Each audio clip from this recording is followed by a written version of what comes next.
Radio. Move. Jusqu'à 21h, After Rap. Move.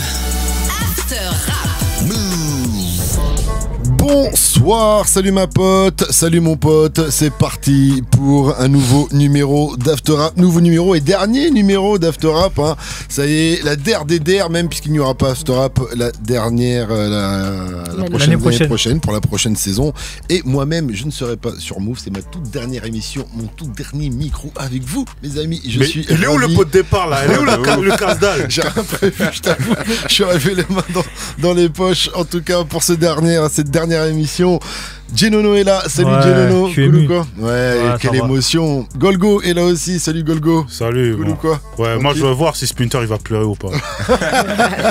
Il y a aussi Mekolo qui est là, salut Mekolo. Salut ce. Cool ou quoi, tranquille? Bah ouais, pour cette dernière. Pour cette dernière. On va essayer de pas pleurer. Et Yerim est là aussi, ouais, salut Yerim, cool. Ça me fait plaisir de vous avoir pour cette dernière. On aura un prévu de spécial, si ce n'est qu'on va parler de The Wire, puisqu'on l'a annoncé plusieurs fois au long de cette saison. À chaque fois on a dit qu'on allait en parler, car j'ai découvert seulement The Wire cette année. Là, voilà, j'ai pris le temps de regarder cette série, cette magnifique série, cette série anthologique qui a marqué le rap français. Donc on va voir un peu son impact. Également dans le classique de la semaine, puisqu'on va parler d'un classique, hein. Comme d'habitude, on va revenir sur ROH2F et la fierté des nôtres. Exactement, merci Genono, sorti le 21 juin 2004. Voilà. Quelle belle date. Ça nous rajeunit pas, tu vois. On termine en beauté, quoi. On termine en beauté, ouais. Exactement. Golgo. Moi je donne déjà mon temps de parole à Golgo sur la fierté des nôtres. Allez-y, donnez-moi tout, vous serez payé dans tous les cas. J'y vais tout seul. Il va tout envoyer. Mais il a une vraie disserte, il a un papier. J'ai 4 pages. On va se presser alors pour être sûr. On le voit pas, mais il y a le drapeau des Comores sur sa page. Non, c'est dans la sacoche, comme les Algériens, tu vois. Il est prêt au cas où. C'est ça. Il y aura la minute pour convaincre aussi avec Golgo, donc il nous parlera de Big Flo et Oli. Non, de Le Balafré et son projet Ascari. Mekolo, elle nous parlera de Huntwill et de son projet Big Strat. Yerim nous parlera de Ben PLG et Genono nous parlera de Jason Voritz et de son projet Monsieur Connard. Ou c'est l'extrait Monsieur Connard? Va en enfer. Va en enfer. Ah, c'est mieux. Ah oui, bonne ambiance. C'est soit Monsieur Connard ou Va en enfer, j'avoue, les deux. T'as pas le choix, c'est grosse ambiance. Avant ça, il y aura un petit blind test, bien sûr, pour savoir lequel de vous aura une minute entière pour nous convaincre. Ah, bah, j'espère que tu nous as mis des Big Flo et Oli, l'homme pâle, tout ça pour la dernière. Il y a tout ce qu'il faut. Ça encore les 15 secondes pour moi, ça. Voilà, mais d'abord on va attaquer avec l'actu rap français. Il n'y a pas grand chose, je vous le dis, mais j'ai vu 2-3 trucs, on va en parler en mode qui a dit. Allons-y. After Rap. Move. Alors, qui a dit Booba c'est un artiste qui divise? Comme nous, on peut le faire. Vous avez tous vu la news, alors? On s'en est tous battu les couilles fort. Qu'on aime ou qu'on n'aime pas, ça revient dans le débat. Voilà, c'était la fin de la citation. Donc de Big Flo et Oli, qui ont jugé le rap français, hein, pour GQ. Voilà l'extrait. Et puis on trouvait ça marrant aussi que Big Flo et Oli fassent un morceau qui s'appelle Booba. Parce que Booba, c'est un mec qui divise aussi beaucoup, comme nous on peut le faire, et qui crée une sorte de... nous, souvent, notre blase revient dans les débats dès que ça parle de rap, qu'on aime ou qu'on n'aime pas. Il y a toujours un mec, mais Big Flo et Oli, truc. En fait, dans le rap, je trouve que le public rap aime trop mettre les choses en opposition.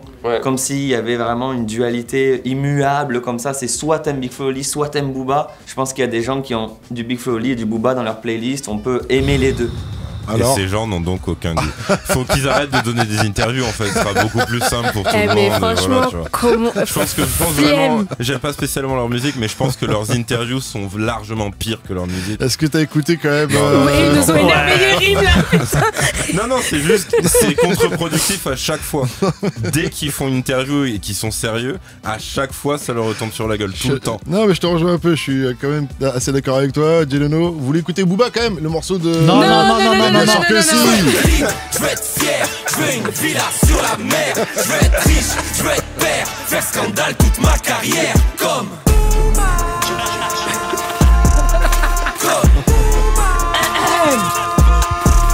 je veux me battre, je veux des clashs et me faire que des ennemis. Un jour je vais me raser le crâne et partir à Miami comme... Voilà, je savais qu'en attaquant avec Big Flo et Oli, j'allais vous mettre dans l'ambiance, j'allais vous chauffer. Parce que vu qu'on n'est pas arrivé à la même heure, mais on avait fait un essai d'écoute sur le morceau, on n'est pas allé jusqu'au refrain, on a tenu 1 minute, donc vraiment. Et ouais, le morceau est un peu problématique. Pourquoi il est problématique? Parce que en dehors de ok qu'on aime ou qu'on n'aime pas, moi j'avoue c'est pas forcément ce que je vais écouter et même pas du tout. Mais bon, on peut leur reconnaître au moins des qualités de rappeur.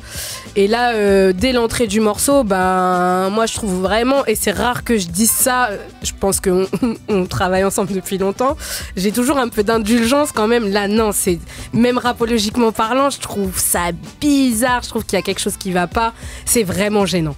Ok, au moins c'est clair, Golgo, j'ai même pas envie de te poser la question, je vois ta tête. C'est ni à faire ni à faire, franchement. C'est comme dans mais vous avez même pas écouté. Si, on l'a écouté avant l'émission justement, ils m'ont forcé à écouter ce truc là. J'ai écouté l'album parce que voilà quoi, faut être un minimum professionnel. L'album entier. Ça a été très dur, ça a été très long, franchement. C'est pas. Mais c'est quoi, c'est la forme ou le fond ou les deux Tout, c'est un package en fait, tu vois. Bon. C'est vraiment. On va pas continuer. En fait, le truc, tu vois, c'est comme dans Ghostbusters, faut pas croiser les rayons. Ne jamais croiser les effets. Qui rend hommage à Booba, genre non.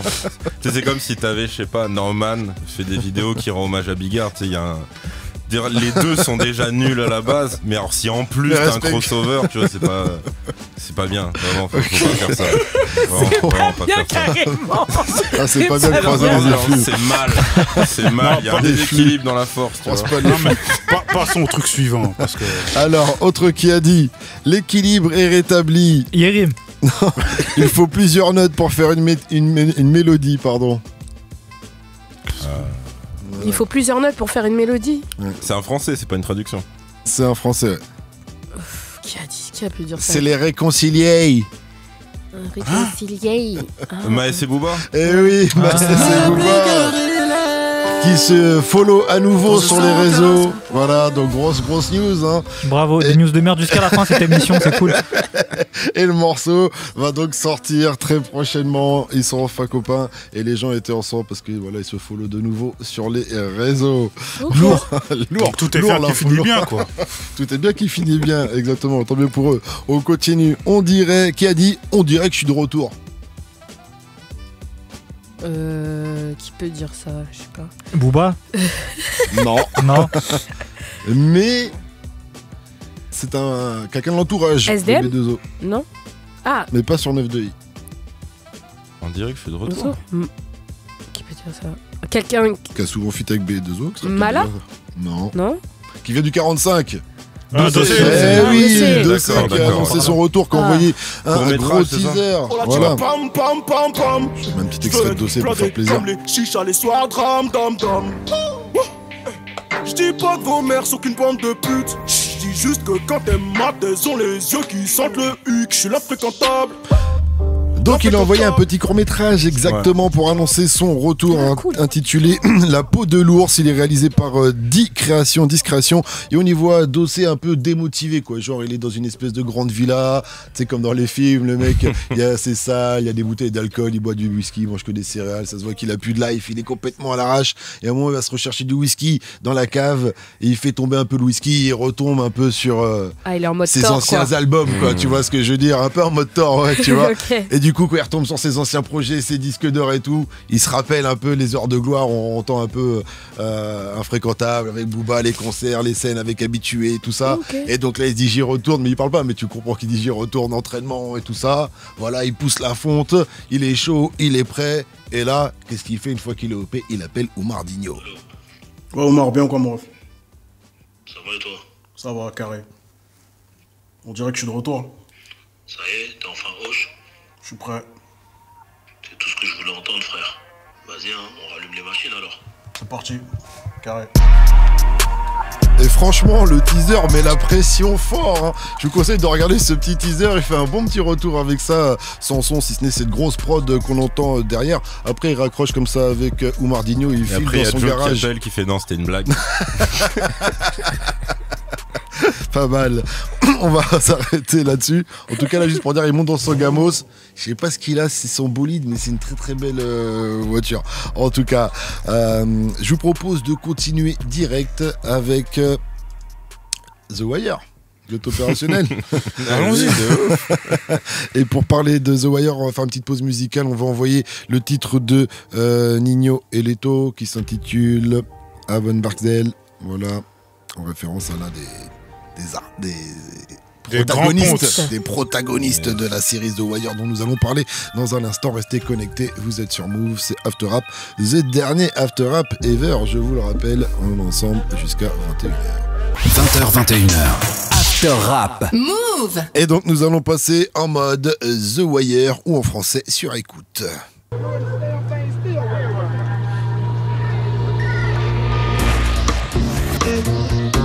Histoire de se mettre un petit peu dans l'ambiance donc de cette série qui a marqué le rap français. D'abord vous allez un peu nous en parler. Pour vous, vous allez nous dire un peu comment cette série a marqué le rap français et pourquoi elle a marqué tant les rappeurs français. Tu nous parleras également de David Simon, donc le créateur de la série, puisque tu as l'air de connaître sa vie, son œuvre, Genono. Ouais, on est amis, je crois qu'on peut le dire. Carrément, voilà. T'as vu une dizaine de fois la série, toi. Ouais, à peu près. Ouais. Les 5 saisons. Ouais. Incroyable. Golgo, tu l'as vu combien de fois, toi? 3-4 fois, je crois. 3-4 fois également? Ouais. Dès que ça repasse, quoi, tu retombes dessus, c'est toi? Non, dès que j'ai rien à regarder, j'y vais. Ouais, c'est ça. C'est la bonne routine. Alors, moi, je suis pas autant mordu. J'avais commencé un moment, quand j'étais plus jeune, j'ai dû m'arrêter à la 2 parce que les dockers, ça m'avait saoulé, mais je pense que j'étais trop jeune pour comprendre. Oui, mais en vrai, c'est important. C'est une saison charnière. Oui, c'est une saison. Mais à l'époque, j'étais jeune et jeune et... On peut comprendre. Jeune école. Non, pas forcément. Voilà, j'étais dans d'autres trucs. Forcément, normal. Et donc, du coup, je m'y suis remis. D'accord, ok. Et donc 2 fois, on peut dire. Une fois et demie. Et Yerim? Ouais, j'avais suivi à l'époque, je l'ai revu juste une fois. Et ouais, c'est dans mon panthéon de séries à côté des Sopranos et de Oz. Voilà. Ah ouais, mais toi que des séries. Et on peut mettre aussi The Shield. Ce Shield aussi, après, c'est juste vu que je me le suis pris après, ça m'a moins peut-être marqué, mais après, oui, parce que je comprends que The Shield ça rentre dedans. Bon, en tout cas, pour cette dernière, j'ai fait mon taf à fond. J'ai été sur Wikipédia, j'ai fait copier, coller. J'ai pas à démériter. Et donc, Sur Écoute est une série télévisée dramatique américaine, pour ceux qui savent pas, créée par David Simon et coécrite avec Ed Burns. Je crois qu'il lui a vraiment été un ancien keuf ou un truc comme ça, de Baltimore. Ça a été diffusé sur HBO le 2 juin 2002 au 9 mars 2008. Elle s'étend sur 5 saisons et 60 épisodes. L'idée originelle de la série est de réaliser un drame policier librement inspiré donc de l'expérience d'Ed Burns, ancien officier de la brigade criminelle de la police de Baltimore, puis professeur en école publique, et du travail d'investigation de Simon, journaliste et écrivain. Et donc ça se passe à Baltimore, comme je viens de le dire, dans l'état du Maryland. C'est le trafic de drogue qui est le cœur du truc en fait, qui est omniprésent, au centre de toutes les attentions, de la police à la rue en passant par la mairie, le port, l'école ou encore le journal local, à la suite d'un meurtre d'un témoin à charge contre un des barons de la drogue de la ville. Une unité spéciale est formée d'inspecteurs de la police judiciaire et de la police criminelle. Et c'est là que commence la série. Donc, ce qui est important de dire, c'est qu'il y a donc 5 saisons. Et comme là, je l'ai plus ou moins cité, ces 5 saisons, sont bien répertoriées. Donc, il y a la première saison où là, on voit directement la rue et la police. Dans la deuxième saison, comme on le disait avec mes colos, ça se passe sur les docks. La troisième saison, c'est plus la politique, le pouvoir, tout ça. Mairie, ouais. La 4e saison qui est quand même assez difficile, assez dure, parce que ça se passe avec le système éducatif et les jeunes. Pardon franchement, avec les jeunes, elle est dure la 4e saison. Arrête, c'est la meilleure. Attends, mais tu veux Je dire... dis pas qu'elle est pas bien. Ah, Elle donc est dure dans le sens, c'est plus... émotionnellement ouais, parlant, d'accord. c'est des plus violentes, Mais quoi, tu excuse. vois. Non, Ok. tu vois, parce que ça touche les enfants et ce genre de choses, et c'est quand même assez hardcore. Et la 5e et dernière saison est centrée sur les médias de la ville, notamment la presse. Vous nous direz dans un instant un peu... quelle saison vous avez préférée, quel est votre personnage préféré et pourquoi. Mais d'abord, Genono, fais-nous un petit récap de Baltimore, de tout ce que tu sais sur David Simon, toutes les anecdotes. Tout ça, direct, comme ça. David Simon, en fait, à la base, c'est un mec qui travaille dans la presse au Baltimore Sun, qui s'est retrouvé à un moment à suivre des policiers pour un reportage, et qui a fini par passer en fait 1 an avec eux, à les suivre dans leur patrouille, dans leur voiture, à voir un peu l'envers du décor. Et voilà, au fil du temps, il s'est retrouvé à la télévision et donc ça a nourri son travail sur The Wire et sur d'autres séries qu'il a créées. C'est pour ça ce côté un peu documentaire du coup, parce que c'est hyper bien. Surtout, on voit ça dans la saison 1, les temps longs de filature où des fois il se passe rien, t'es obligé d'attendre un petit truc. En fait, lui, tout ce qu'il voulait montrer, c'est tout le travail préliminaire qu'il y a dans une enquête et pas forcément ce qui se passe après. Et il a toujours dit que ce qui se passait dans la série, ça devait être des choses qui pouvaient, soit qui s'étaient déjà passées, soit qui pouvaient se passer réellement. C'est pour ça qu'il y a vraiment rien dans la série qui est spectaculaire ou qui est incroyable ou qui est réel, quoi. Je voulais ajouter un truc. L'influence donc sur le rap français. Pourquoi ça a influé autant sur les rappeurs français, surtout que quand la série est sortie, apparemment, elle n'avait pas un succès monstre. C'était pas non plus le méga buzz au moment de la sortie, et que elle a jamais eu de prix spéciaux. En fait, c'est rétroactivement qu'elle a été justement vachement réévaluée. Je pense qu'il y a eu beaucoup de bouche à oreille aussi. Ouais, il y a eu ça, parce qu'on était encore à l'époque des cassettes, donc pour dupliquer tout ça là. Ouais, mais tu vois, à la même époque, Oz avait eu un gros buzz direct. Ça a peut-être même eu des prix. Ouais, après Oz, ça bénéficiait du côté genre la série hardcore en prison, là où The Wire c'est plus une fresque, donc c'est même si tu veux le pitcher à quelqu'un, en fait c'est compliqué en vrai d'expliquer c'est quoi The Wire. et après, même sur le territoire américain, en fait il y avait un truc super triste, c'est que la saison qui a le mieux marché dans la première diff télé, c'était la saison 2, parce que c'était la saison où il y avait le moins de Renoir en fait. Donc voilà, c'est juste... D'accord.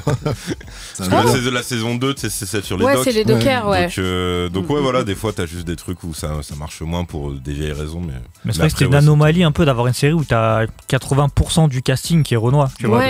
À la télé américaine dans les années 2000, ça n'existait pas. Après, au vu du contexte et au vu de ce que même peut être Baltimore aujourd'hui, c'est qu'il y a une certaine réalité. C'est complètement réaliste. C'est normal que dans le casting, il y ait 80% tu peux transposer ça justement, et je pense que c'est pour ça aussi que ça a beaucoup marché dans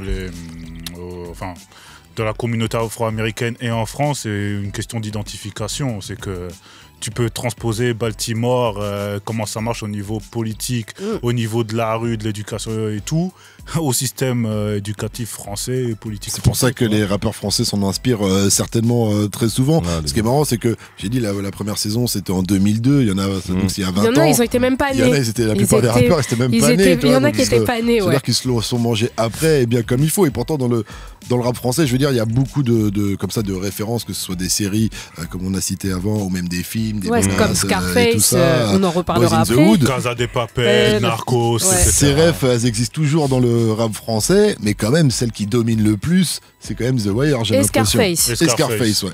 Après, j'essaie de voir s'il y a une autre série qui... S'il y a un peu Breaking Bad quand c'est arrivé, il y a eu vachement de Je suis Walter White, etc. Ouais, mais je pense que c'est assez générationnel aussi. Mais c'est la série. Alors que The Wire, effectivement, c'était pas la série du moment, mais c'est. Ouais, donc forcément, en tout cas, rétroactivement. C'est ça. Moi qui ai découvert la série cette année et qui ai adoré, il y a quand même des personnages que je connaissais plus ou moins grâce à toutes les références dans le rap et tout ça, mais je me suis dit il y a plein de trucs qui n'ont pas été assez utilisés, je trouve, par rapport à cette série. Et déjà le premier truc qui me suis venu en tête, je me suis dit j'entends quasiment jamais dans les morceaux de rap français, alors que je me dis on devrait l'entendre tout le temps, c'est ça. Mais tu l'entends toutes les 30 secondes dans la série. 5-0, 5-0, 5-0, ça m'a fait kiffer. Mais du coup, faudrait le traduire en français et ce serait 22 v'là les keufs. Non, donc mais c'est tu relou. laisses 5-0. Non, mais c'est Ara et tout. Non, on l'entend, mais c'est là, c'est vraiment le 5-0, quoi, tu vois. Après, à Grigny, il dit Favo. Oui, c'est vrai. Putain, c'est vrai. Oui, ils disent les Favos. C'est vrai. Ça marche aussi. Pas qu'à Grigny, dans le 9 ans en général, j'entends beaucoup les gens du 9 ans dire les favos pour parler des caves. Donc, Et il y a une scène qui m'a mystifié quand j'ai regardé donc cette série, c'est dans la saison 1, c'est la fuck scène. Ah bah oui. Elle est magnifique. Elle est magnifique cette scène-là.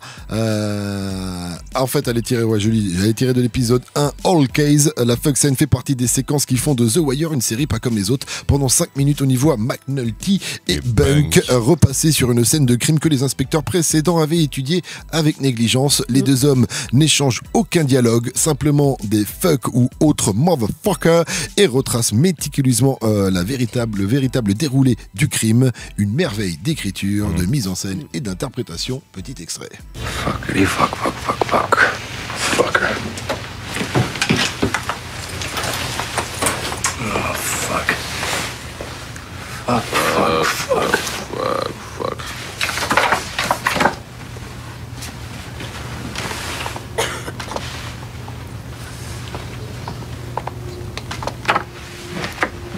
fuck? Le truc, c'est que c'est genre 5 minutes, c'est Ouais, incroyable. mais c'est La incroyable. scène, elle est chambée. Mais surtout que je crois que, je sais pas s'il l'avait écrite carrément ou si c'était les instructions données aux deux comédiens, mais c'est qu'en fait, il y avait des répliques, des vraies répliques, remplacées par des fuck en fait. Ouais. Mais genre, chaque fuck veut dire un truc, machin. Ouais, je crois qu'ils leur ont expliqué un peu, il a bien expliqué la scène du crime et tout ça. Parce que c'est pareil, t'as des. Genre le personnage de Marlowe, l'acteur avait expliqué un peu après que lui en fait il le jouait comme s'il avait un syndrome d'Asperger. Donc qui est une forme voisine, à peu près voisine de l'autisme. Bah c'est un type d'autisme. Ouais. Et en gros, parce que donc pour ceux qui ont vu la série, c'est vrai que c'est un mec qui a aucune émotion jamais et qui est juste monomaniaque sur ma réputation, mon argent, c'est tout. Il y a pas d'émotion, il y a pas de truc. Et tu dis ah ouais, c'est des astuces à la con, mais ça marche quoi, tu vois. Ouais, bien sûr. Et c'est pareil pour le côté réaliste qu'on évoquait tout à l'heure. Je sais que David Simon, il avait dit un truc un peu vachard. C'est que si tu te rappelles, dans je sais pas quelle saison, peut-être la 4, t'as le type qui s'appelle Michael.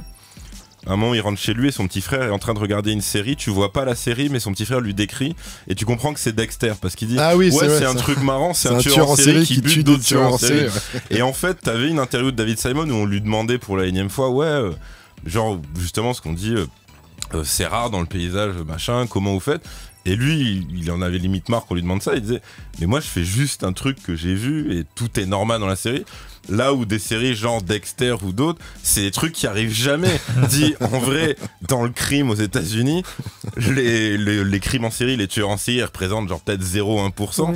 On fait des films, des trucs entiers sur ça. Moi, je montre un truc, il y en a dans toutes vos villes, mais genre, c'est moi qui suis bizarre. Et c'est la réalité qui dépasse la fiction, en vrai, quoi. C'est carrément ça. Mais en tout cas, c'est vrai que cette scène, en tout cas, pour revenir sur la fiction, était géniale. Mais directement, elle m'a fait penser aux Inconnus, pour ceux qui ne savent pas, à l'ancienne, quand ils faisaient des parodies. Dans les années 90, ils faisaient une parodie de films américains, genre Al Pacino et De Niro qui faisaient un film. C'est vrai, le des film blindés de fuck dans le truc. C'était exactement la même scène. Tu la prends tout le long du film. La séquence, on a fuck you, oh fuck. Enfin bref, c'était très drôle, ça m'a fait penser à j'aimais cette beaucoup scène. aussi le shit. Clay Davis. J'avoue, je n'ai pas pris le shit qui était énorme. C'est devenu un mème et tout. De la ville. Ça s'est un peu perdu, je crois, ces derniers temps, mais ouais. Mais tu vois, ça on l'entend jamais encore dans le rap français. Clay Davis. Ouais, il me semble que je l'avais entendu. Mais pour attaquer un saut mort, tu vois, c'est le mieux, quoi. Tu vois ce que je crois que je l'ai entendu, mais je crois que c'était pas dans le rap français, c'était dans un morceau.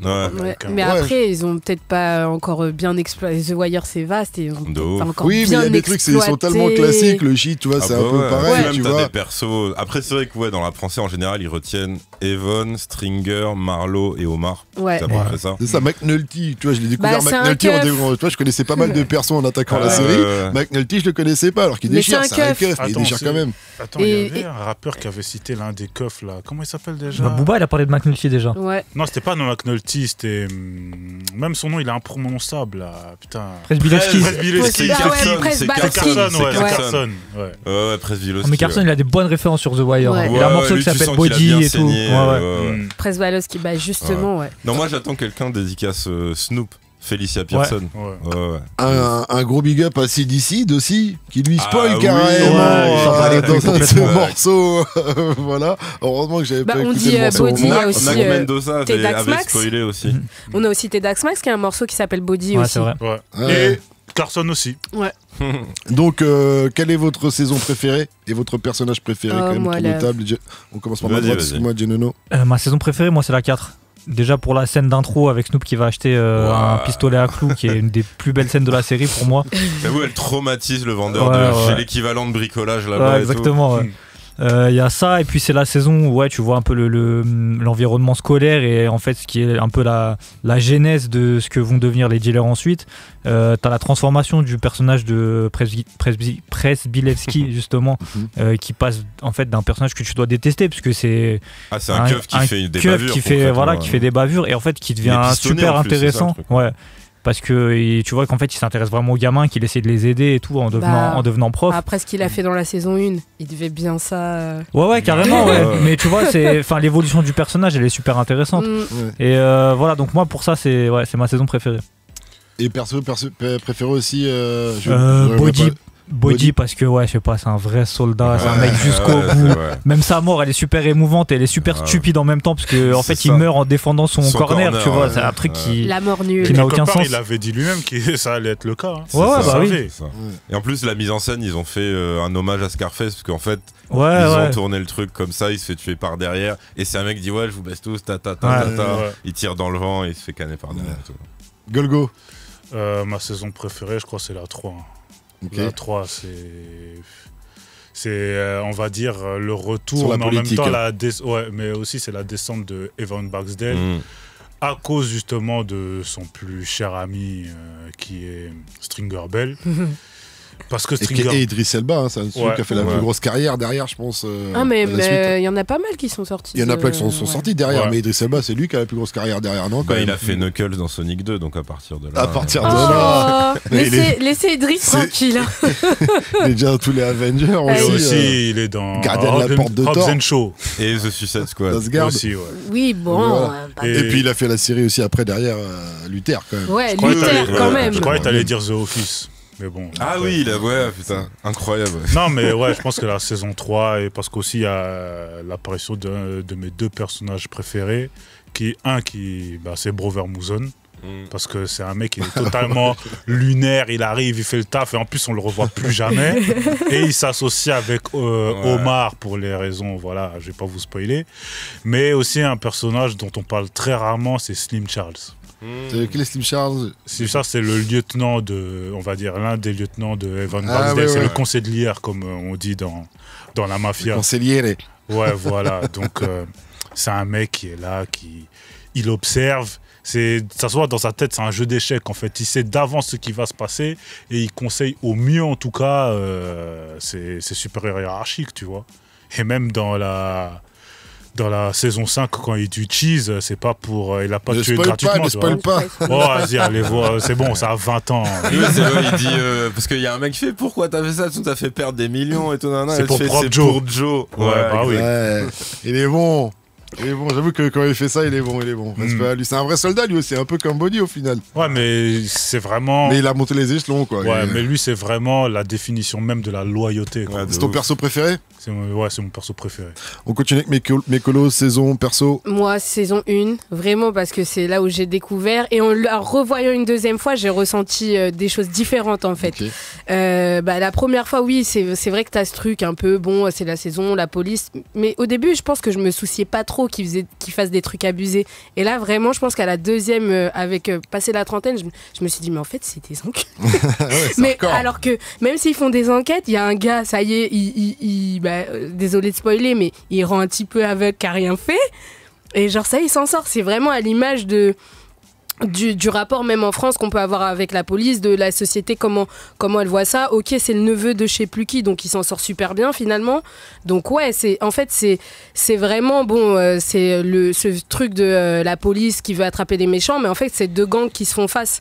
Des fois t'as l'impression, même si c'est la police, ils ont un comportement de gang en fait, vraiment. C'est ce que disait Tupac en plus, que les flics c'était un gang pour lui. Mais bien sûr c'est un gang, mais qui a la solde de l'État. C'est comme à l'époque de la piraterie, c'est des corsaires en fait. C'est les corsaires, c'est les pirates à la solde de l'État, tu vois. Donc voilà, il y a un peu ce côté-là pour moi. Et puis après, moi, c'est vraiment parce que je crois que je kiffe Idris Elba, donc c'est absolument pas objectif. Mais je crois que Stringer Bell, sur le côté un peu machiavélique, un peu il a, c'est ce genre de personne, ces espèces de génies du mal. Je dirais. Mais jusqu'à un moment, il est trop imbu, tu vois. Jusqu'à il dit à Slim Charles, va tuer Clay Davis, le député. Et après, Slim Charles dit, c'est pas un meurtre, c'est un assassinat, c'est une tentative d'assassinat. C'est pas la même chose. Non, mais clairement, mais tu vois, c'est ce côté où tu vois tu vois les gens qui deviennent imbus d'eux-mêmes, qui veulent aller beaucoup trop loin, tu vois. Et puis voilà. Donc, du coup, non, moi, String, vraiment, saison 1, parce que il y a ce côté, tout basique, vraiment la police et les criminels. Et finalement, avec le recul, peut-être que tu te prends plus d'affection pour ceux qui commettent des crimes que pour ceux qui essaient de les combattre à des moments. On va demander aussi à Yérim pour terminer. La saison, en vrai, c'est la 3, parce que c'est là où t'as l'arrivée du clan de Marlowe et tu dis ok, ils sont pires que tout, ils sont sans âme, il y a rien qui va et tout. Après, du coup, si c'est pour en dire une autre, ce serait la 5. Parce que c'est là où t'as tout qui se met à converger. Puis surtout, sans spoiler, en fait, t'as une espèce de boucle qui se crée à la fin. Où chaque personnage a un remplaçant plus jeune, on va dire. Et même si tu mets du temps à capter qui va être qui, enfin il y a des trucs assez évidents et tout, et j'ai trouvé ça super bien écrit. Et après, c'est qui le futur Omar alors? C'est Mike. Ah ouais. Je crois que c'est Mike. Michael, ouais, c'est ça, parce qu'en fait, du coup, après, il se met à dépouiller des mecs qui bossent pour Marlowe, oui, c'est vrai. etc. Ouais, tu vois. c'est vrai. Et pareil, moi, je m'étais dit, ouais, mais du coup, c'est qui le futur Marlowe? Et c'était une pote qui m'avait dit. Bah t'es con en fait, c'est le petit qui a tué Omar. Ouais. Parce que t'as le ralenti à la fin où il se fait arrêter, il est haut comme 3 pommes, il a déjà le regard vide, il est truc. Et parce que Marlowe, t'as pas son origine, tu sais pas pourquoi il est devenu comme ça, parce qu'il a genre la petite vingtaine, il y a rien qui t'explique pourquoi il est à ce point-là froid et tout, même s'il a une scène où il dit le fameux truc qui a inspiré Pusha T, là, My name is my name. Et il dit ouais, j'ai que ça, moi j'ai que ma réputation et tout machin. Sinon non, en perso, franchement c'est Snoop, parce que ça m'a tellement surpris en fait. Déjà parce qu'au début je croyais que c'était un mec. Et c'est juste quand Marlowe le dit Your turn. Faut savoir que quand on parle de Snoop, on parle pas de Snoop évidemment, Dogg. Évidemment. C'est Snoop Pearson, Felicia elle s'appelle, mais tout le monde l'appelle Snoop. Et je pensais vraiment que c'était un petit peu. Et en fait, c'est quand Marlowe l'envoie pour son premier drive-by, enfin le premier que tu vois, parce que tu sens qu'elle a déjà 150 cadavres à son actif, et qui lui dit Your turn girl, tu fais attends quoi? Et après tu la vois et du coup elle est impressionnante. Je crois que c'était Stephen King qui avait dit c'est le personnage le plus terrifiant de l'histoire de la télé. Oui, parce que c'est une nana qui tue des gens, donc c'est terrifiant. Et en plus elle joue quasiment son propre rôle en fait. Et c'est ça, c'est que l'actrice en fait c'est une meuf du terrain. C'est ça, il y a plein de vrais persos. En fait, il y en a plein des anecdotes, mais il y en a une où en fait elle allait sur le tournage et elle voit un gars, tu vois, qui vendait genre des bootlegs, enfin en gros comme des cassettes ou DVD pirates de la série. Et genre en fait elle le braque et elle appelle je sais pas le régisseur en disant ouais j'ai trouvé un mec qui vend des trucs. Genre je fais quoi, tu vois? Qui fait mais qu'est-ce que tu fais? Donc il y a plein d'espèces de légendes urbaines autour d'elle, tu vois, comme ça. Donc ouais non franchement moi c'était ça. T'as aussi l'actrice qui a joué Kima qui a été en désintox, prison, etc. Bah même l'acteur paix à son âme qui a joué Omar aussi. Il était tourmenté. Il a une vie tourmentée. Bah du coup je pense que c'est ça aussi qui a fait qu'il quitte ce monde et tout, mais en tout cas il a une sacrée histoire et puis surtout il avait une sacrée balafre sur la gueule, enfin c'est rare de voir quelqu'un avec une ils ont placé des vrais mecs effectivement du terrain on va dire de Baltimore, parce que je crois c'est le diacre, un mec tout vieux qui est un mec de l'église, et en fait lui dans la vraie vie c'était l'équivalent d'Evan Barksdale en fait. Et évidemment repentir, accrocher, etc. Mais voilà. Rien à voir, mais quand même, c'est une série pas mal woke, The Wire. Oui, parce que on a la première déjà, la comme flic. dirait Hulk Henry, avec Omar le plus gangsta des gays. Et puis aussi la flic. Mais pas que ça, franchement, pas que ça. Dans plein de trucs, elle est super woke la série. Après David Simon, oui, lui, il est archi politisé. Et puis je pense que c'est un mec qui en a trop vu, tu vois, en fait, tout simplement. Et en plus, après, à l'écriture, même si c'est pas dans les créateurs de la série, tu vois, il s'est souvent accompagné d'un mec qui s'appelle Georges Pelecanos, qui est un auteur de polar, de romans noirs et tout. Et c'est pas lui qui a fait le livre Clockers, justement? Je crois, mais je suis pas sûr. Parce que le livre Clockers, justement, il y a certains passages de The Wire qui sont inspirés du livre. D'accord, ok. Comme par exemple quand la femme de Kima prend l'enfant et dit dis bonne nuit aux étoiles ou tous doux. Ça vient du livre Clockers en fait. D'accord, ok. Peut-être, franchement c'est possible. Et pour finir avec ça, qui a regardé We Own the City du coup nouvelle. J'ai vu les 4 premiers épisodes. Mais on en a parlé.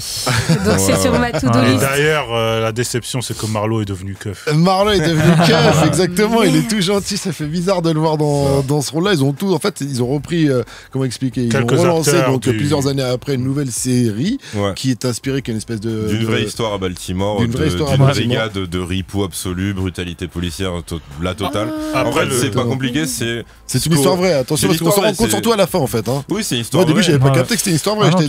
Tu vois, tu regardes le dernier épisode. C'est récent en plus. Ils te le mettent dans le générique. T'as la déclaration version justement du chef de la police qui dit ouais, c'était des flics, mais ils agissaient comme des gangsters des années 30 et tout. C'est Bac Nord, quoi, mais avec. C'est Bac Nord fait par les bonnes personnes. Ouais, c'est Bac Nord qui soutient pas le le FN. Shield, hein. C'est encore au-dessus. Non, mais quand je veux dire, tu sais, aussi, tu voulais mettre un équivalent à la française, un truc sur des ripoux, c'est genre Bac tiré Nord. d'une vraie brigade et tiré tout. d'une vraie brigade. Après, vu l'acteur principal, c'est le Punisher avec un badge qui est. C'est exactement ça. Voilà, et si vous avez vu que We Own the City, en tout cas, c'est pour savoir Baltimore, allez voir Baltimore, allez voir The Wire, pardon. Allez voir The Corner aussi. Allez voir The Corner et Baltimore. Regardez les trois, et même tout ce qu'a fait David Simon. Ouais, il a fait Trémé aussi, une série sur la Nouvelle-Orléans, post-Katrina, je crois, c'était ça. Ouais, ça. Faut tout regarder, quoi. Que des bonnes séries. Dans le même délire et tout. Regardez tout HBO, quoi. Allez-y. Allez sur OCS, HBO Max. Il nous reste encore quelques minutes à passer ensemble. Si tu veux avoir du temps pour parler de ROH2F, il faut continuer parce qu'il y a la minute pour convaincre juste avant ça. Et avant ça aussi, il y a le blind test. Je vois qu'il y a RPHL dans la maison, Raphaël Dacruz qui est là, qui va faire un petit m'entendez? Est-ce que mon pour micro est cette branché? dernière. Ça va ou quoi, Raphaël? Je voulais venir vous saluer justement pour cette dernière After Rap. C'était un plaisir de participer à cette émission. Tu en étais, exactement. Voilà, j'en étais et ça a été hyper cool parce que ça fait du bien d'avoir des émissions critiques sur l'audiovisuel public français, voilà, sur le rap, sur ce qui nous passionne. Donc voilà, je voulais saluer tout le monde pour cette dernière. C'était un plaisir d'avoir eu tes analyses dans l'émission en tout cas. Et merci d'avoir dit oui tout simplement. Bah de rien, avec grand plaisir. Et puis longue vie, longue route et longue vie bon été à tout le monde. Raph, à très bientôt. Merci. Bien sûr, on se sait. Ça fait plaisir, la petite visite de Raph quand même. Oui, toujours. Au revoir pour cette dernière de After Rap. Ah bah c'est pas le grand rappelle. patron qui va nous dire ça. Arrête, il va nous entendre. On continue directement. Genre il écoute les émissions. À couper parce que j'ai rendez-vous avec lui lundi. Il y a des replays après, fais gaffe. Même si c'est la dernière, le CSA est toujours là. Hein. Sur YouTube, fais attention. C'est pas venu bourré, t'as vu. Internet, n'oublie jamais. Ne buvez pas, c'est mal. Je suis obligé de préciser maintenant avec tes bêtises. Je t'en bats les couilles, tu pars de toute façon. Insulte les gens. After Rap, jusqu'à 21h. Move. Et on continue avec ce que vous préférez, le blind test tout de suite. Ça va nous manquer quand il sera fini. Mais je vois un extrait là, mais c'est pas ça que je voulais en blind test. Mince. Bon bah c'est annulé. Non, on va passer direct au deuxième extrait. J'aurai que 2 extraits. Ah bon? Bah ouais, il y a quelqu'un qui va se faire j'ai fait un mauvais copier-coller. J'ai fait un mauvais copier-coller. Et je pense que mon ami Nico à la Real allait m'envoyer un son de ROH2F. Ouais, et ben non, ce n'est pas ce que je veux, parce que ça c'est pour ROH2F quand nous allons en parler tout à l'heure. Évidemment, m'amène. Donc on enchaîne, il n'y aura que 2 sons, voilà, et puis on fera pile ou face pour les 2 autres. Alors c'est parti. Allez, classe, ok. C'est parti, premier extrait.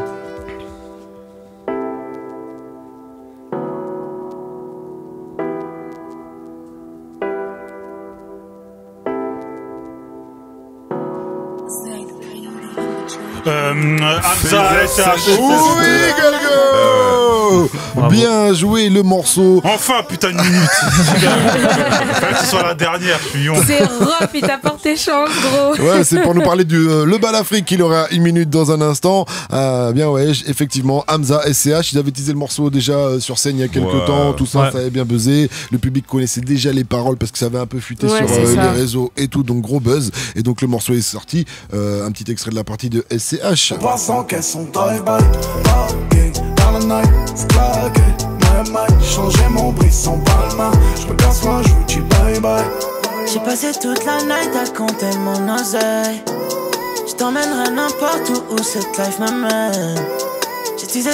Sachez que si vous n'aimez, même si vous n'aimez pas, de toute façon, vous allez vous le manger tout l'été, c'est sûr et certain. Donc voilà, ça sent Drake, on a eu Beyoncé, c'est bon. Ça sent le petit fort. Non, franchement, moi je sais que je vais m'ambiancer. Non, mais après c'est assez club et tout. Oui, ça marche à fond. C'est bonne ambiance carrément.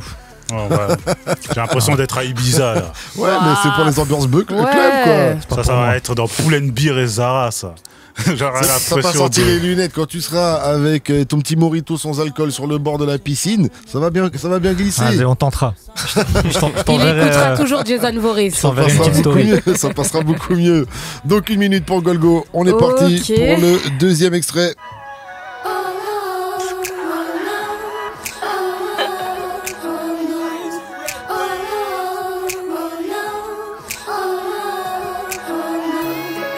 prie le Seigneur pour pas péter les plombs.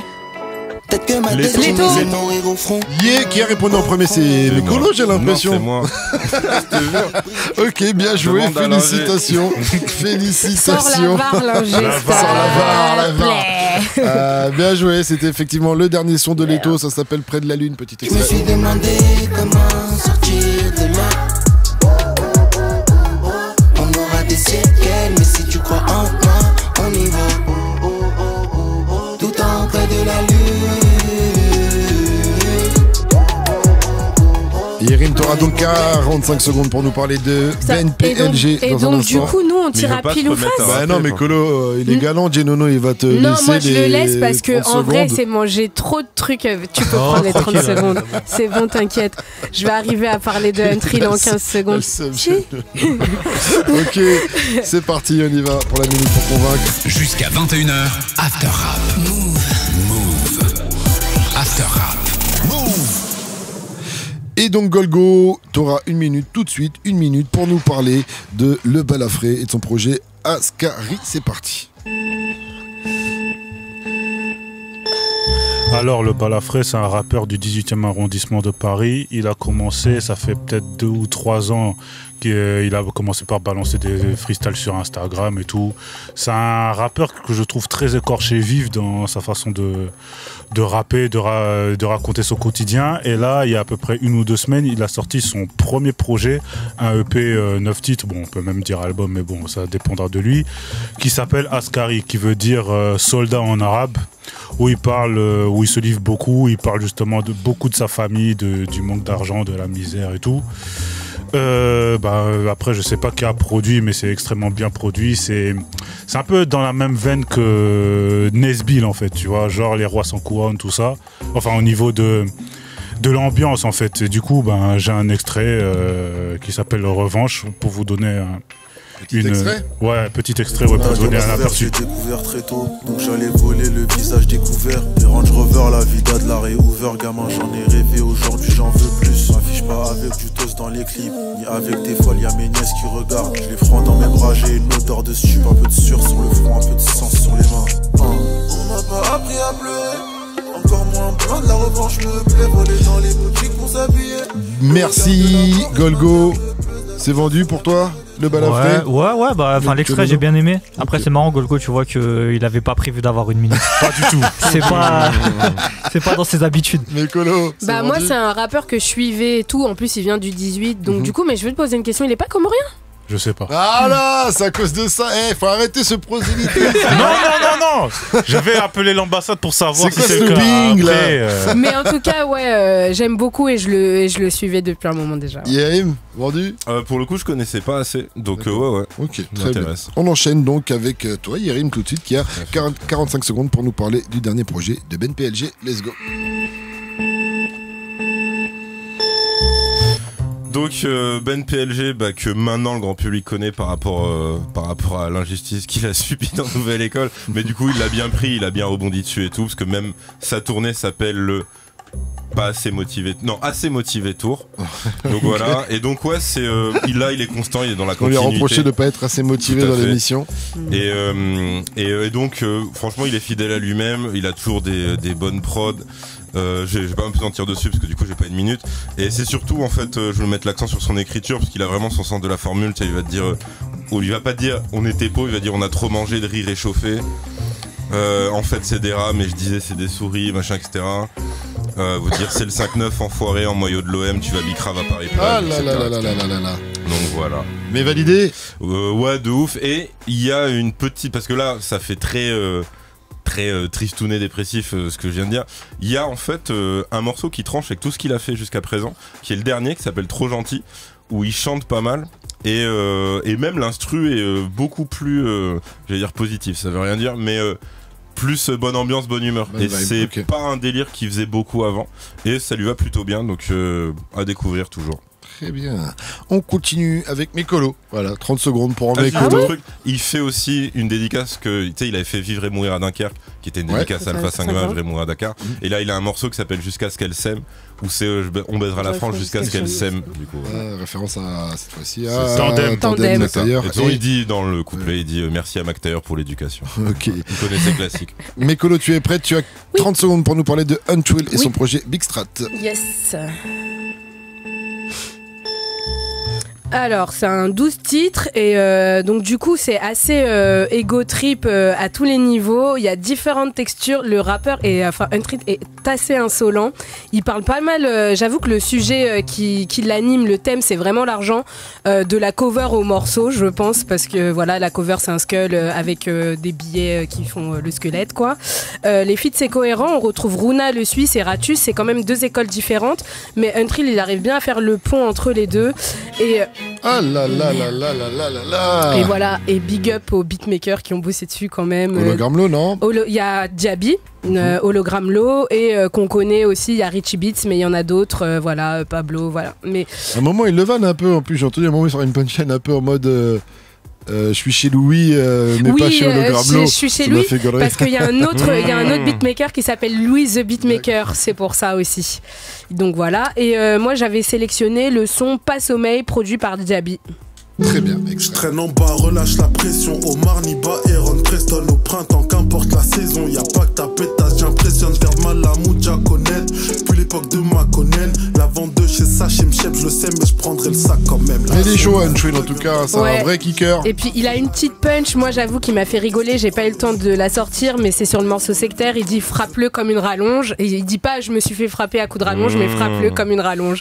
Pour ceux qui connaissent, on frappe pas les gens à coups de rallonge, mais j'avoue que la punch est assez drôle du coup. Merci Mekolo, et on termine avec Genono, tu sais quoi, tu me fais de la peine. Je vais te mettre une minute. C'est quoi, je te mets une minute. Putain. Je te mets une minute, sinon pour la dernière, je sens que tu vas être trop frustré. Depuis tout à l'heure, je vois que t'as le seum. Non, tranquille. Vas-y, je te mets la minute entière, c'est cadeau, ça fait plaisir, c'est la der, tu peux y aller. T'as tout ton temps pour nous parler donc de Jason Voorhees et son deuxième album Va en enfer. Donc c'est quelque chose que j'attends depuis 2014 puisque son premier album date de cette époque-là. Il a sorti des projets entre-temps. Mais le vrai album, il était attendu, et souvent les rappeurs, quand ils ont du retard comme ça, ils te sortent des excuses un peu banales. Il y avait des problèmes de mix et des problèmes contractuels. Jason Voorhees, il a des vraies excuses, et c'est ça que j'aime avec lui. Petit extrait. Excusez mon retard pour la sortie de l'album, j'étais en train de me faire sucer. Voilà, donc je trouve que ça résume très bien l'univers de Jason Voorhees. C'est une excuse qui est valable pour moi. Mais c'est la fellation la plus longue de l'histoire alors. Ça commence à dater. Le gars avait totalement prévu d'avoir 15 secondes en fait. C'est incroyable, t'es un escroc, je te donne une minute gratuite. Album très réussi, très sombre aussi dans ce qu'il raconte, parce que ça se termine sur un morceau qui s'appelle Va en enfer, dans lequel en fait il t'explique que étant donné tous les péchés qu'il a commis dans sa vie, il est sûr et certain qu'il va cramer pour l'éternité, et ça va pas l'air de lui faire très plaisir quand même. Normal, on peut le comprendre. C'est vendu, Golgo c'est vendu. C'est vendu, ouais. Mekolo c'est vendu. Ouais, j'avais déjà écouté un extrait, oui, c'est vendu. Yérim. Ouais, j'aime bien le personnage, donc ouais. Super. Bon, je dois dire que moi j'ai pas eu d'extrait. Ouais, je veux dire une punch. T'en as pas mis que veux-tu que je te dise. Parce que Ben PLG c'est entre autres pour dire pour la gloire. Et à un moment il dit la gloire se fait attendre comme la mort de Le Pen. J'ai trouvé ça assez mignon. C'est vrai qu'on attend. Non. Mais surtout qu'en plus regarde en bas. Ça va. Génial, c'est je sens que la vidéo va te charcuter de tous les côtés. Ce qui est cool, c'est que tu sais en bas qui dit mais il est immortel ou quoi et tout. C'est vrai que la méchanceté ça conserve. Il nous reste, allez les amis, 10 petites minutes, 9 minutes pour parler de ROH 2F. Move. Jusqu'à 21h, After Rap. Move. After Rap. Move. Et de son classique, La fierté des nôtres, sorti, on l'a dit tout à l'heure, en 2004, le 21 juin 2004, donc il y a 18 ans maintenant, on envoie l'intro qui est quand même l'une des plus grosses intros de ce rap game. Ah, le sample d'accordéon. Tu peux marcher la tête haute, préviens tes apôtres. Prof de retour, c'est la fierté des nôtres. Ceux qu'on voit peu ont toujours la cote. Prof de retour, c'est la fierté des nôtres. Il se trouve que les fautes ont de la famille chez les nôtres. Prof de retour, c'est la fierté des nôtres. Oh, quelle intro! Grosse dédicace à Hillary Clinton. Merci à JR Rotem pour la prod, surtout. Franchement énervé, cette intro, ça commence très énervé. On a dit que c'était Golgo qui allait nous en parler dès le début. On te laisse comme ça, tu pourras dire son allocution. Il a carrément des pages entières. Le disque et tout. Qu'est-ce que tu as à nous dire sur cet album légendaire du rap français, qui est un double album? Alors, écoutez-moi bien parce que je le répéterai pas 2 fois. Cet album est le meilleur album du rap français de tous les temps. Je ne le redirai pas. Mais je vais expliquer pourquoi. Alors, plusieurs points. Le freestyle déjà de 25 minutes, qui n'a jamais été égalé, malgré qu'il y en a, ils font 40, 50, 1 heure, jamais. Ensuite, le reportage sur MCM pour expliquer comment a été fait l'album. Peut-être l'un des meilleurs reportages. Pour moi, c'est un fade to black à la française. 3e point, le court-métrage qui accompagne l'album, Le Bis des Nôtres. Pour moi, c'est le à toute épreuve de Vitry-sur-Seine. Rof, c'est Shoyon Fat. Tu lui donnes 2 flingues, un hangar, il démastique des bougs. Tu peux pas faire meilleur film d'action. Mais après, pour rentrer dans l'album, dans cet album, il y a tout. Tu veux du storytelling, il y a La vie continue. Tu veux des sons politiques, t'as Message à la racaille et t'as Perverti. Tu veux de l'introspection, t'as tout, t'as Souvenir sur un sample de M-Tune. Sugar Free qui en plus a été fait par Saïd Desmureaux. Il a à peu près fait comme le son de AZ là, Sugar Hill, tu vois, où il parle de sa vie, de sa vie d'enfant d'abord qui a vécu aux Comores et après qui est arrivé en France et je pense que tout enfant d'immigré, tu vois, peut se reconnaître dans ce son-là. Après, tu as toujours ton enfant où il parle de sa mère, de ses parents, comment ça a été, entre guillemets, très compliqué pour eux de l'élever, mais qu'ils les aiment toujours. Tu as Mal aimé où il parle de l'amour et du rejet. Fiston où il parle de son enfant. Bref, tu as un hymne, 94. Comme dit Driver, c'est le California Love du 9-4. C'est pas moi qui le dis, c'est Driver, tu vois. T'as des hits, t'as Le Son qui tue, t'as Zone Internationale, ça fait zizir. T'as même Charisme, qui n'est même pas clippé. Je pense qu'il tourne encore sur Skyrock 18 ans après. Tu vois ce que je veux dire? Charisme, ouais, c'est un hit, pour de vrai. Je vais même pas parler d'Ego Trip, je crois qu'il y a que ça. T'as Nouveau Rap. T'as L'Outro, Je rappe mieux que toi. Il y a déjà pas mal de tubes dessus. On a quelques extraits qu'on va envoyer de Spi. Il y avait Ça fait plaisir.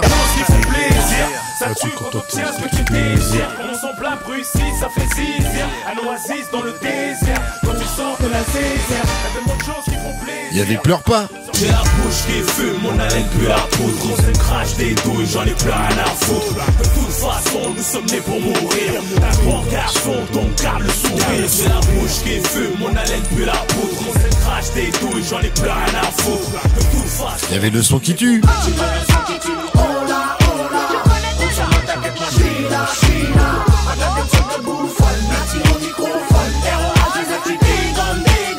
Ou encore le son de la Hagra. Express D avec Monsieur Ross Ousni.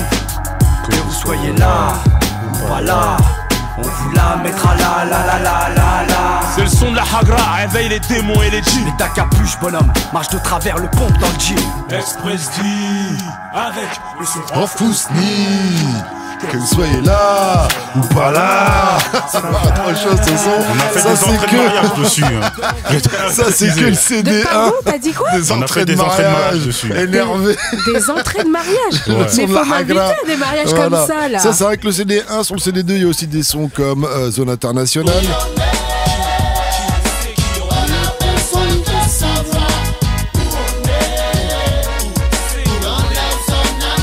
Là, il y a aussi le California Love du 9-4. Catastrophe, je vais chanter mon petit tube. Quelle entrée! Je vais chanter mon petit tube. Déchire, franchement, il est trop chaud. Gros classique, effectivement. Et pour terminer, un dernier son, j'envoie tout comme ça. Après, il n'y a plus qu'à blablater. On retrouvait aussi le classique Code 187 avec Kamel Lance, Alibi Montana, Safe You et ROH2F. L'intro, ça donnait ça de Kamel Lance. 187 flow, dans le rap on casse le délire comme ça. Ça découille, on les casse. Avec la haine au menu comme bouche, sans bas écoute l'ONU. Excuse-moi, c'est trop chaud sur ce morceau, Kamel Lance. Et Safe You aussi qui était très énervé sur ce morceau. Nique ton père, on va. dans le cockpit des rouages de un festival qui se prépare. Ouais. Toi tu creuses, ça c'est l'info. Ça fait 93 pour 94 et retrans. Coupe, ça fait venez les crânes. Comme ça jusqu'à la fin du truc, mais franchement trop lourd ce son également. De style, un vrai truc. Golgotha, une dernière chose à dire où il se transforme en prof d'histoire. On dit ouais, demande au petit, c'est qui a niqué Hitler. Ils te répondront Scarface, De Gaulle, c'est you. Non, après, bon, je pourrais parler des heures, on l'a bien compris. 6 heures facile, mais faut quand même mettre un peu aussi d'honneur pour dire que les producteurs, ce qu'ils ont fait comme taf dessus, que ce soit Saïd Demuro, J.R. Autumn qui au hasard a travaillé avec The Game, 50. Busta Rhymes, Rihanna, Rick Ross, bref. DJ Khalil qui a travaillé aussi avec le G-Unit, Dom Kennedy, The Game. Mais est-ce que l'album est mieux qu'Au-delà de mes limites ? Largement. Est-ce qu'il est mieux que le Code de l'honneur ? Mais j'ai dit que c'est le meilleur album du rap français. Ginono, rapidement, un petit mot. Ouais, bah pour moi pareil, je pense que c'est le meilleur, enfin mon album préféré de la discographie de Rof. C'est la preuve que tu peux faire un double album sans déchets et avec vraiment énormément de classiques dessus. Et ouais, c'est un peu la période où Rof est dans son prime et où il est vraiment intouchable. Moi je préfère quand il part dans des ego trips, tu vois, comme Loutro, pour moi c'est vraiment je rappe mieux que toi. C'est de la folie. Mécolo. Bah ouais, c'est un album vraiment important et c'est vrai que miser sur un double album à cette époque, en plus c'est 2h23, faut y aller, tu vois, tu te dis faut prendre des RTT pour écouter le truc, mais tu les prends normal en fait. C'est comme s'il durait 30 minutes. Ouais, ça passe tellement vite et on oublie ce côté. Alors des fois, quand j'étais là, ouais, mais c'est un peu gênant, mais finalement j'aime bien ces trucs à la Scarface à la fin des morceaux, les outros là où il parle avec cette espèce d'accent bizarre et tout. Après, justement, parce que j'aimerais souligner que Rof, il a de l'humour. Et c'est ça c'est jamais souligné. Il a un humour parfois cynique, parfois les gens peuvent trouver ça chelou, mais c'est de l'humour. Je trouve qu'on le ressent quand même vachement plus dans ce projet, du coup, avec cette espèce de jeu. Mais après, ouais, comme tu disais, pour pas paraphraser, c'est un album hyper complet. En fait, il y a vraiment ça couvre tous les aspects de ce que peut être le rap, en fait. Donc voilà, moi c'est peut-être pas le meilleur album du rap français parce qu'on saura jamais. Moi, je suis certifié, je signe. En tout cas, moi, c'est un de mes projets préférés du rap français, vraiment. Un dernier mot, Yerim, très rapidement. Ouais, bah après, c'est un classique. Ce qui est marrant, c'est que tu vois que lui, il a jamais caché qu'il était fan de Tupac. Et tu sens que ça, c'est son All Eyes on Me à lui. Et qu'il a tout mis dedans, tu vois. Alors après, je suis pas forcément. Par exemple, un truc comme Bollywood Style, ça me parlait moins à l'époque et tout. Ouais, mais si tu captes, c'est assez représentatif de l'époque où tout le monde regardait des films de Bollywood. Parce que la communauté, c'est le côté comorien, ça. La communauté comorienne, on regardait beaucoup les films Bollywood. Alors c'est vous qui nous avez mis dedans. Mais nous, limite, moi j'étais petit, mes tantes, elles me séquestraient à la maison, je regardais pendant 4h30 des films bollywoodiens. Ouais, parce que Devdas, tout ça, c'était vraiment une époque où on regardait beaucoup de films de Bollywood en fait, des histoires d'amour à la con, mais. Et donc ouais, non, je trouve que. Après, il a continué de bien rapper, mais là, t'as le chaînon manquant, parce que tu sais, entre La vie avant la mort et La fierté des nôtres, en fait, il se passe quand même un petit temps, où c'est plus en apparition, en featuring ou en mixtape, etc. Où et tu dis, la cerise sur le ghetto aussi. Ouais, non, bien sûr, mais ce que je veux dire, c'est que tu dis, il a pris un niveau clairement qui est différent d'avant, et là, c'est la consécration de ça. C'est-à-dire que tu dis, ouais, il est. Effectivement, quand il part, je sais pas, on va dire la catégorie, tu vois, ego trip agressif. Il est imprenable en fait sur cette catégorie-là. Et effectivement, en plus, il a le côté, on s'en bat les couilles, c'est du rap, où il te fait comprendre aussi que, tu sais, c'est le côté Kaira avec le sourire, où il se prend pas non plus ultra au sérieux tout le temps. Ou même quand il dit si t'attends le refrain, il y en a pas. Ouais. Mais tu sens qu'il faut pas le faire chier quand même. Si vous avez jamais écouté cet album, en tout cas, allez le streamer. C'est un classique du rap français, comme le dit Gogo, il a ramené Express D. Et puis il y a un nombre de tubes. Laisse tomber, j'ai même pas mis d'extrait de Charisme, c'est comme tu le disais, un énorme tube de Rof également. Donc vous connaissez forcément un ou deux titres de cet album qui est un album classique. Et c'est sur cet album classique que je vais faire mes adieux et non, on lâche pas le micro. Vous dire au revoir. C'est mort. Ginono, en fait, on est enfermé dans le studio, Golgo, Mécolo, Yerim, c'est la dernière fois qu'on m'entendra sur les ondes, je pense, car je vais voler vers de nouvelles aventures. Et donc, Ce franc, merci pour tout. Justement, j'allais dire merci en tout cas de nous avoir appelés. Ça a été un réel plaisir de travailler avec toi en tout cas. Et puis, merci d'avoir bercé aussi ces décennies de rap. Ah, on a donné. On a tout donné, on s'arrête là maintenant. Ça y est, c'est la fin des haricots. Donc merci à vous, franchement, c'était vraiment un pur kiff d'avoir bossé avec vous. que dire de plus? Ciao, souhaitez-moi bonne chance pour mes nouvelles aventures. Voilà, je pars serein. Je suis pas du tout aigri ou quoi, si vous pensez ou quoi. Je pars vraiment la tête sereine. Donc voilà, c'était très cool. Tu as presque lâché une larme là, Yerim. Ouais, t'as vu, je me suis forcé. Putain, Yerim, ne me fais pas pleurer. Non, mais je suis vraiment très heureux, très content d'avoir bossé avec vous, tout ça. Donc, merci à vous. Un petit pot. Merci à vous. Merci aux techniciens de Move. Évidemment, merci à la direction. Merci à tous. Excellente soirée à vous tous sur Move. Je laisse la place à ma collègue Amy, qui je pense va faire sa dernière également pour le Move Love Club. Voilà. C'est un suicide collectif. C'est la fin d'une saison, c'est la fin d'une époque peut-être. En tout cas, longue vie à Move, excellente soirée à vous tous. Ciao.